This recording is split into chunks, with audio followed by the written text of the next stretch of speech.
During the pandemic, I was fired from a job because I burped in a Zoom meeting. It's true. How does that happen? I'll tell you. I went to burp in the Zoom meeting, and I went to mute myself, but it turns out I was already on mute, okay?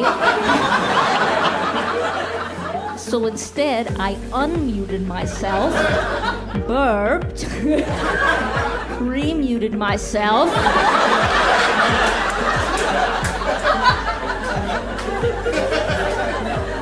and looked very self-satisfied.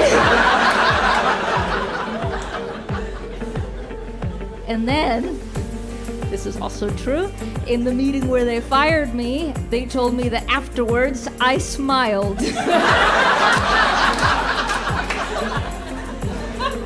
Just a crazy business power move.